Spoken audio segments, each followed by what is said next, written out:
દક્ષિણ ગુજરાત અને સૌરાષ્ટ્રના વચ્ચેનો જે દરિયાઈ સપાટી છે એમાં અરબ સાગરમાં પણ અત્યારે એક મજબૂત સિસ્ટમ સક્રિય છે। આ વિસ્તારમાં સૌરાષ્ટ્રમાં ભારેથી અતિ ભારે વરસાદ પડે તેવી સંભાવનાઓ છે। જળભરાવની સ્થિતિનું નિર્માણ થાય, એક પ્રકારે અતિવૃષ્ટિ જેવો માહોલ જોવા મળે। પણ મોટાભાગના વિસ્તાર દ્વારકા જામનગરમાં વરસાદમાં બાકી રહી ગયેલા છે। મોરબી સુરેન્દ્રનગરમાં પણ એવું છે। ઉત્તર ગુજરાતના બનાસકાંઠા હોય કે વાવથરા જેવા વિસ્તાર હોય એમાં પણ એ પરિસ્થિતિ, કચ્છ જિલ્લામાં પણ છે। સિસ્ટમ ફસાણી છે, આગળ વધી નથી શકતી। આશા રાખીએ કે આ અમારી આગાહી ખોટી પડવી જોઈએ, સાર્વત્રિક થઈ જવું। હાલ પૂરતી ચિંતા છે, આવનારા દિવસમાં દ્વારકાધીશ બધાનું સારું કરશે। હાલ જોઈએ તો આજે 4 જુલાઈનો દિવસ છે અને આમ જોઈએ તો રાજ્યના અનેક વિસ્તારોમાં મેઘમહેર થઈ છે। 1 જુલાઈથી જ રાજ્યમાં વરસાદ વરસવાનું ચાલુ થયું છે અને ખાસ કરીને જોઈએ તો અત્યાર સુધી રાજ્યમાં આજે સવાર સુધીના જો આંકડા જોઈએ તો 225 તાલુકામાં વરસાદ વરસ્યો છે અને ખાસ કરીને જોઈએ તો જે અનેક જગ્યાએ વરસાદની હજુ રાહ જોઈ રહી છે। તો સામે અનેક વિસ્તારો એવા છે કે જ્યાં અત્યારે કહી શકાય કે રૌદ્ર સ્વરૂપ મેઘરાજાનું જોવા મળી રહ્યું છે।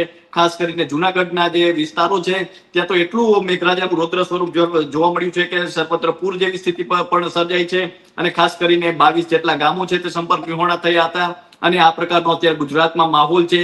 ત્યારે હવે આ પ્રકારનો માહોલ આગામી કેટલા દિવસ સુધી રહેવાનો છે, હવે કેટલો વરસાદ વરસવાનો છે, ખાસ કરીને બંગાળની ખાડી અને અરબ સાગર શું અત્યારે સક્રિય છે અને છે તો તેની અસર ક્યારે થવાની છે, આ તમામને લઈને વાત કરવી છે। ત્યારે આપણી સાથે હવામાન નિષ્ણાત પરેશભાઈ ગોસ્વામી જોડાઈ ચૂક્યા છે, તો આવો તેમની સાથે જ સીધી વાત કરીએ વાત ગુજરાતી પર।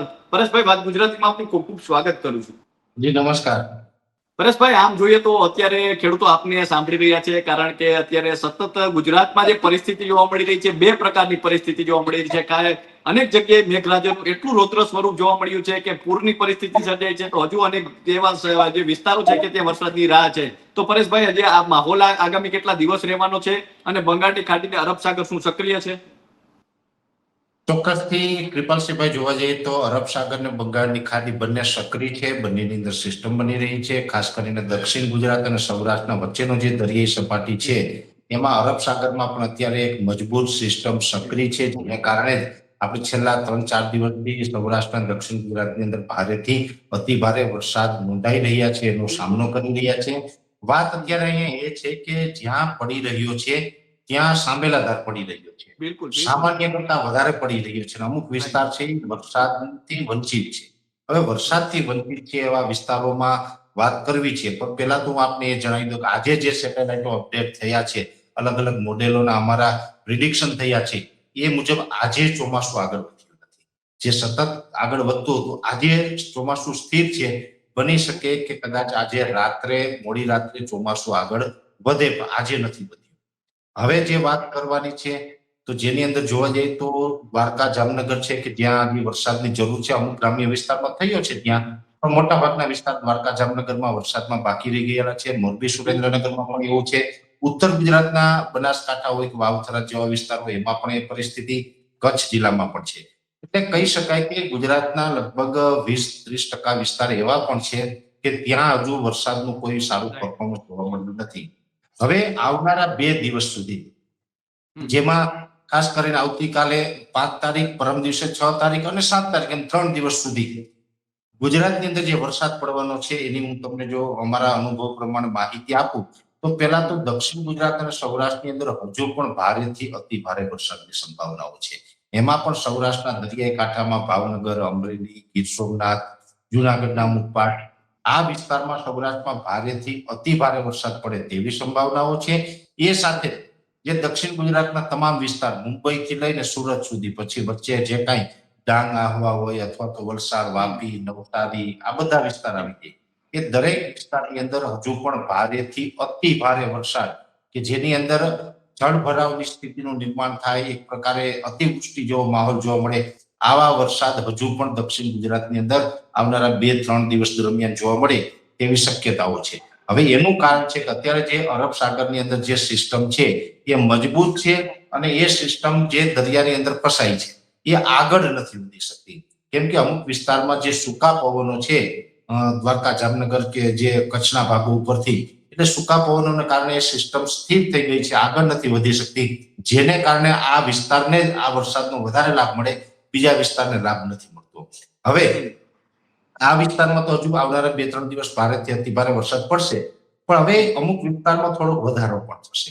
વધારો થશે એટલે મારું એવું અનુમાન છે કે આવનારા 3 દિવસ દરમિયાન મોરબી સુરેન્દ્રનગર જિલ્લો છે જે વરસાદથી વંચિત છે એમને પણ કદાચ આવનારા 3 દિવસ દરમિયાન વ્યવસ્થિત સારા વરસાદનો વારો આવે તેવી સંભાવનાઓ પૂરેપૂરી અમને લાગી રહી છે.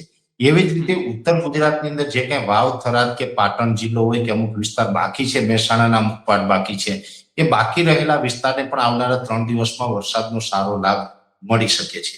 હવે એ સાથે જે બીજા વિસ્તાર એવા હશે, દાખલા તરીકે ભાવનગરમાં પણ અમુક વચ્ચે વચ્ચે કોઈ ગ્રામ્ય વિસ્તાર એવા બાકી રહી ગયા હોય કે ભાઈને વરસાદનો લાભ ન મળ્યો હોય, એવું જુનાગઢમાં પણ કદાચ અમુક ગ્રામ્ય વિસ્તારમાં બન્યું હોય, તો આપણે આશા રાખીએ કે એમને પણ કદાચ સારો એવો લાભ મળે.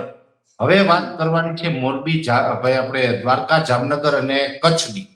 તો દ્વારકા, જામનગર અને કચ્છની અંદર આ રાઉન્ડ દરમિયાન એટલે કે 7 તારીખ સુધીમાં અમુક વિસ્તારમાં વરસાદ હશે અને અમુક વિસ્તાર હજુ પણ વરસાદથી વંચિત રહી શકે છે. કેમ કે સિસ્ટમ ફસાણી છે, આગળ વધી નથી શકતી. આ કુદરતી પરિબળ છે, એમાં તો આપણે માહિતી આપવા સિવાય બીજું કંઈ કરી શકવાના નથી. એટલે સિસ્ટમ અત્યારે સમુદ્રમાં ફસાણી છે, આગળ નથી વધી શકતી. એટલે દ્વારકા, જામનગર અને કચ્છના અમુક વિસ્તારમાં 50% વિસ્તારમાં વરસાદ હોય, 50%માં ન હોય, આ પરિસ્થિતિ હજુ 7 તારીખ સુધી ચાલવાની છે. એમાં ખાસ કરીને કચ્છ જિલ્લાની અંદર તો માંડવી, મુન્દ્રા, ગાંધીધામ, કંડલા, આદિપુર કે જે ભચાઉના વિસ્તાર છે એમાં કદાચ હળવાથી મધ્યમ વરસાદ પડી જશે. રાપર તાલુકામાં પણ હળવાથી મધ્યમ પડશે. પણ આ તાલુકાઓને બાદ કરતા અન્ય તાલુકાઓ છે તેમાં સંભાવનાઓ ઓછી અત્યારે મને લાગે છે. એટલે કચ્છ માટે આ થોડું દુઃખદ સમાચાર ગણી શકાય. એવી જ રીતે જામનગર અને દ્વારકામાં પણ એમ છે. અમુક તાલુકાઓમાં વરસાદ થશે આવનારા 3 દિવસ અને અમુક તાલુકાઓ છે બાકી રહી જશે, આવું લાગી રહ્યું છે. સાર્વત્રિક થાય અમે તો આશા રાખીએ કે આ અમારી આગાહી ખોટી પડવી જોઈએ, સાર્વત્રિક થઈ જવું જોઈએ. પણ હવે અમને જે લાગે છે આપણે કહીએ છીએ એટલે આવી પરિસ્થિતિ છે એટલે દ્વારકા, જામનગરમાં 50% વિસ્તાર છે બાકી રહી જાય તેવી શક્યતાઓ છે. પણ હજી હું આપને એક કહું છું કે ભાઈ ચિંતા કરવાની જરૂર નથી. ચોમાસાની શરૂઆત છે, આ કંઈ પૂર્ણ નથી થઈ ગયું. હવે કૃપાલભાઈ તમને ખબર હશે કે જ્યારે મે મહિનો હોય, જૂન મહિનો હોય, એ દરમિયાન દુનિયાભરના લોકો એક વાત કરતા હતા કે અલ નીનો ને વર્ષ દુષ્કાળ પડી જશે, નબળું પડી જશે. ત્યારે આપણે સતત એક આશ્વાસન આપતા આવ્યા છે ખેડૂતોને કે ભાઈ અલ નીનો ભલે સક્રિય થાય, આઈઓડી પોઝિટિવ રહેશે અને આપણું ચોમાસું નબળું નથી થવાનું, તો કોઈ ચિંતા કરતા નહીં. આપણે આ આશ્વાસન સતત આપતા આવ્યા છે. એ જ મુજબ હજુ હું કહું છું કે દ્વારકા, જામનગરને કદાચ આ રાઉન્ડમાં 50% વિસ્તારમાં વારો આવે, 50%માં ન આવે તો બહુ ચિંતા ન કરવી. 7 થી લઈને 15 નો રાઉન્ડ આવશે એમાં આવી જશે. પણ તમે ક્યાંય એવા નેગેટિવ ન થવું કે ભાઈ હવે તો દુષ્કાળ પડી જશે, શું થશે?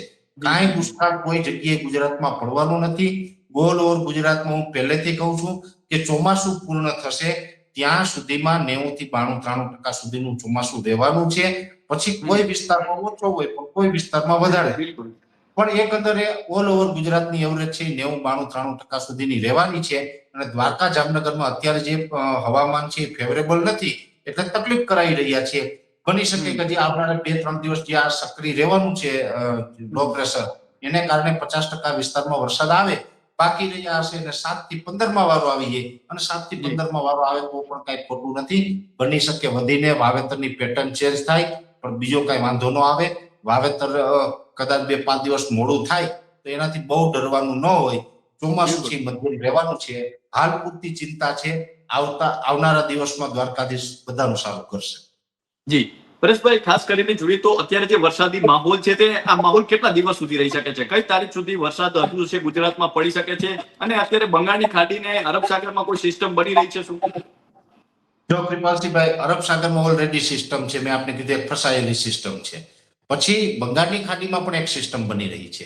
પણ એ સિસ્ટમનો હજુ ટ્રેક એકદમ 100% ફાઇનલ ટ્રેક નથી. અત્યારે એવું લાગી રહ્યું છે કે છોટાઉદેપુર સુધી તો સિસ્ટમ પહોંચે છે. પછી આવનારા દિવસમાં છોટાઉદેપુરથી આગળ પછી ઉત્તરમાં જશે કે પાછી પૂર્વ તરફ યુટર્ન મારશે કે પશ્ચિમમાં જશે, એ આવનારા દિવસમાં ખબર પડશે. પણ સિસ્ટમ એક બંગાળની ખાડીની અંદર ચોક્કસથી બને છે, ગુજરાત સુધી આવવાની પણ છે. એટલે આપણે આશા રાખીએ કે એ સિસ્ટમનો પણ લાભ મળે. અને બીજી વાત છે કે આ વરસાદી માહોલ છે ક્યાં સુધી? તો હવે તો ચોમાસાની શરૂઆત થઈ છે કૃપાલસિંહભાઈ. વરસાદી માહોલ તો ઓક્ટોબર સુધી રહેવાનું છે, કેમ કે હવે તો ચોમાસું બેઠું છે. આ એક વાત અલગ હોય કે વચ્ચે કોઈ ગેપ આવતા હોય, 8-10 દિવસ વરાપ મળતી હોય, એ વાત અપવાદ હોય. બાકી આપણે જોવા જઈએ તો આ જે ચોમાસું ચાલુ થયું છે રાબેતા મુજબ જુલાઈમાં પણ વરસાદ પડતા રહેશે. આ એક ચોક્કસ છે 7 તારીખ પછી ઘણા બધા એરિયામાં વરાપ હશે.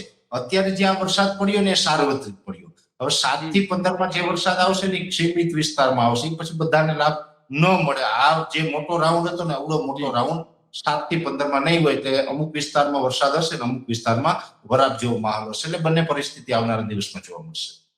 જી પરેશભાઈ, ખાસ કરીને આપણે સિસ્ટમને લઈને વાત કરીને જે વરસાદને લઈને વાત કરી, હવે અંતિમ પ્રશ્ન છે કે અત્યારે ખેડૂતોએ વાવણીને લઈને શું ધ્યાન રાખવું જોઈએ? અત્યારે વરસાદ થયો છે તો વાવણી કરવી જોઈએ, અને જે વિસ્તારોમાં વરસાદ નથી તો એ ખેડૂતોએ રાહ જોવી જોઈએ, અથવા જેમનો પાક વાવેલો છે તો પાણી પાવું જોઈએ કે ન પાવું જોઈએ, શું કરવું જોઈએ? જો કૃપાલજીભાઈ, પહેલી વાત તો એ છે કે જેને વાવણી બાકી જ હોય અને એને વાવણી લાયક વરસાદ પડ્યો હોય તો વાવણી કરી દેવી જોઈએ. હવે રાહ જોવાની જરૂર નથી જો વાવણી લાયક વરસાદ હોય તો. અને જો વાવણી લાયક વરસાદ ન હોય તો વરસાદની રાહ જોવી, ઉતાવળ ન કરવી. અધૂરા વરસાદમાં વાવણી કરવાથી બિયારણ આપણું ફેલ જતું હોય છે. એટલે એવું સાહસ કોઈએ પણ ન કરવું જોઈએ. બીજું, જેને ઓલરેડી વાવેતર કરી દીધેલું છે એના માટે ખાસ આપણા માધ્યમથી મારો સંદેશ છે કે બહુ ના સુકાતું હોય તો પિયત ન આપવું. મગફળી જેવો પાક છે, આમ તો મોટા ભાગે ઓરવીને વાવેતર હશે, મગફળી જ હશે. તો મગફળી જેવો પાક હોય એ કદાચ 40-45 દિવસ એને પાણી ન મળે તો પણ એમાં કઈ નથી થતું. અત્યારે કદાચ તમને એમ લાગતી હશે કે સુકાઈ ગઈ ને હવે તો બળી જશે મગફળીને, પણ જેવું એને વરસાદના ઝાપટા પડશે કે પાણી મળશે ને એ તુરંત જ ગ્રોથ પકડવાનું ચાલુ થઈ જશે, ગ્રીનરી આવી જશે. એમાં બહુ ચિંતા કરવાની ન હોય. 40-45 દિવસ તો મગફળીને આપણે ખેંચી શકાય છે. એટલે જો બહુ જરૂર ન હોય તો અત્યારે હજી પાણી ન આપવું. કેમ કે જે વિસ્તારમાં વરસાદ નથી એ વિસ્તારમાં થોડું ગરમીનું પ્રમાણ હશે. હવે ગરમીનું પ્રમાણ હોય આપણે નીચેથી ભેજ આપીએ તો પછી એમાં ફૂગનું પ્રમાણ પણ વધી જતું હોય, જેમાં ખાસ કરીને અમે વારંવાર કહીએ છીએ અલ્ટરનેરિયા બ્લાઇટની જે ડિઝીઝ છે કે જેમાં એસ્પરજિલરનાઇઝર નામની ફૂગ આવે છે, એ ફૂગનું પ્રમાણ વધે તો પછી છોડ સુકાવાનું અને બીજી તકલીફ પણ વધી જતી હોય છે. એટલે ખાસ વરસાદની રાહ જોવી એ જ હિતાવહ રહેશે મારી દૃષ્ટિએ.